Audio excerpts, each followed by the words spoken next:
Hey Clara, it's Jo here. Thank you so much for giving me your blog and your site for a teardown, you brave lady. Right, so the Balance Collective, as you know, I know your stuff on Instagram and I love you being in that group and I really love what you're working on. So congratulations on building such a cool brand. So I am going to go right ahead and dig into your blog post that you left for me to give you a teardown on. So just a brief one, I'm going to dive on in. This is the first time I've looked at it, so you're seeing me scroll through it live. So how to work at home when the kids are about, love it. That is something I relate to straight away. The first thing I'm going to say to you is this header image here on a blog, if you can make this something that is really pinnable, I'm just going to scroll down and see if you've got anything else there. Right, okay. Make it something that has the title of the blog post that is easily shareable on social media. So on Twitter, Instagram, Facebook, every time this gets shared, I want them to see this title. So I'm going to show you an example from Killer Content Academy of a title that has the pinnable ability. Here we go. So here we go, the Complete Beginner's Guide to User-Generated Content. So we've got this one.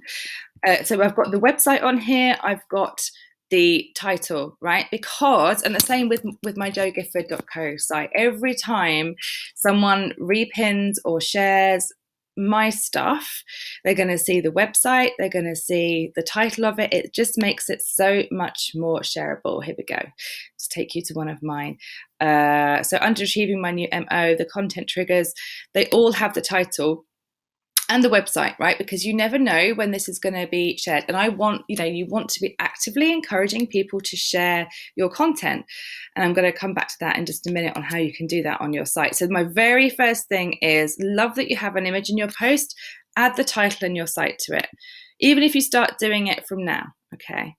Nice little opt-in, cool. Okay, so I won't gloss over it. Okay, we've got a little bit of a, okay, I would bring this a little bit up in size, even if it's up to here. I won't gloss over it. Running a business and working from home with children can be hard. Maybe make that bigger in type size. So you're pulling out like a introductory paragraph, right? And oh my goodness, we totally relate to this. So this is stuff that people want to relate to, but design-wise and layout-wise, if we can make it super easy to scan down, it's going to really, really help. And we've got a little bit of a line break thing here and a bit of a spelling thing. So just look at that. I would take out this image. We already have a cool cover thing there. And I'll pull this out. Here are my kids. Here are my tips on how to work with kids at home. Put that on a whole new line by itself. Bring it up in size so that as I'm scanning down, I see, oh, it's hard. Oh, here's some tips. Okay. So you need to make it super scannable. Again, bring this up in size. I'd call this number 1, drop the guilt. Because this, like, your content here is really good. I just want to make it really easy for people to read it and to scan it and to share it. Okay. So yep. So maybe even make more space here. Yep, we all know we should be on our phones, but it's a side of modern life. Drop down, new paragraph. So when you're like it can be a lot easier when we scan a blog post if you create more space, because people's eyes come down and we just see a chunk of text and we're like, oh, I'm not sure I'm going to read that. So, but if you pull this up in size, number 1, drop the guilt, and I can scan through almost like a bullet point. Number 2, remember you're setting an example. Okay, so then make some more space in these bits here. Number 3, chunk up. So literally make this a step 1, 2, 3. Make it so easy for us to scan down, because these tips are really, really great.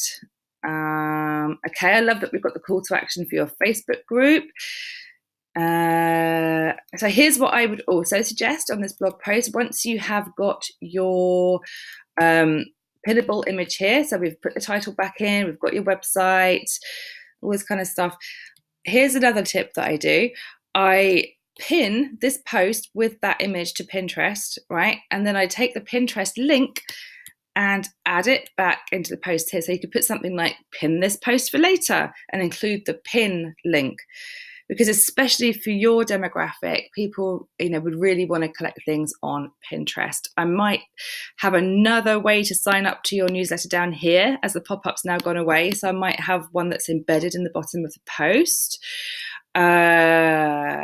Invite people to leave comments as well, or just say, hey, leave me a comment below on what's been happening for you, or join the Facebook group and let us know what your experiences are around this, or even a prompt to walk in your Facebook group and share 4 things that you have experienced about working from home, something like that, because the content here is great. It really resonates.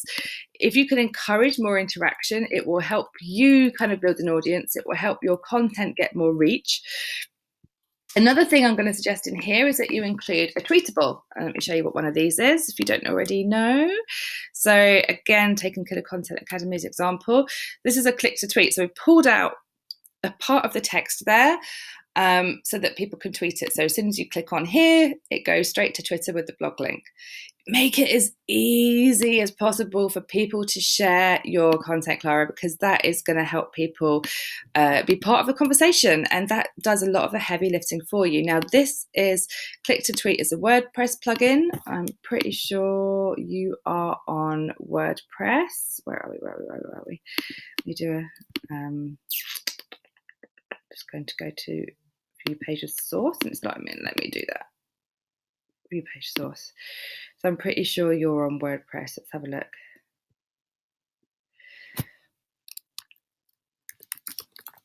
Yeah, okay, cool. So you can do the Click to Tweet plugin there. Love that you've got your shareable buttons below.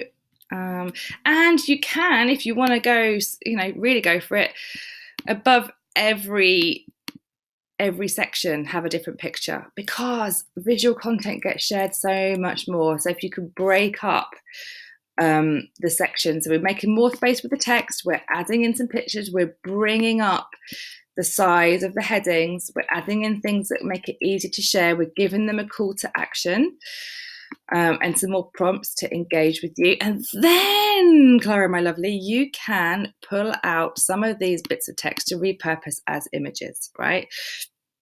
I have lots of this in the academy, but you can have,